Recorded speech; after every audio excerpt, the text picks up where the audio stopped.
रुक जाइए, हम नाचेंगे भी और गाएंगे भी। ওটিটি সিরিজ মির্জাপুরে জরিনার চরিত্রে অভিনয় করে পরিচিতি পান বাঙালি অভিনেত্রী অনংসা বিশ্বাস। তবে চরিত্রটির কারণে বাস্তব জীবনেও অস্বস্তিকর পরিস্থিতির মুখে পড়তে হয়েছে তাকে।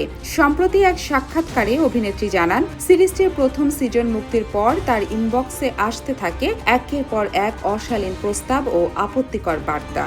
हम ऑफर है आपके लिए।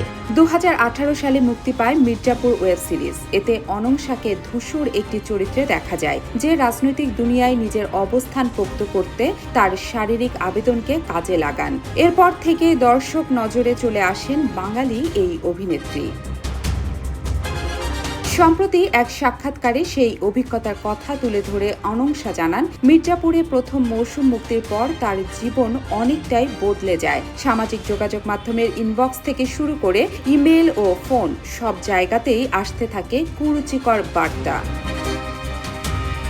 অনংসার ভাষ্য, প্রথম মৌসুমের পর তিনি ভীষণভাবে ভেঙে পড়েন, কারণ তখন সব তার কাছে নতুন। সোশ্যাল মিডিয়া থেকে ইনবক্স সর্বত্রই কুরুচিকর ভাষায় মেসেজ আসত, দেখে শিউরে উঠতেন বলে জানান এই অভিনেত্রী।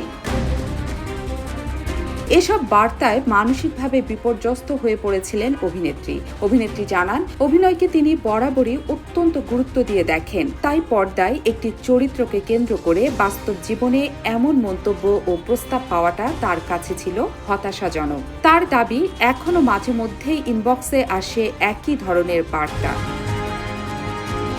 তবে জরিনা চরিত্রের সঙ্গে তাকে গুলিয়ে ফেলার বিষয়টিকে পুরোপুরি নেতিবাচক হিসেবে দেখছেন না অনংসা। তার মতে, চরিত্রটিকে বিশ্বাসযোগ্য করে তুলতে পেরেছিলেন বলেই দর্শকের একাংশ পর্দার চরিত্রের সঙ্গে বাস্তবের অভিনেত্রীকে এক করে ফেলেছেন।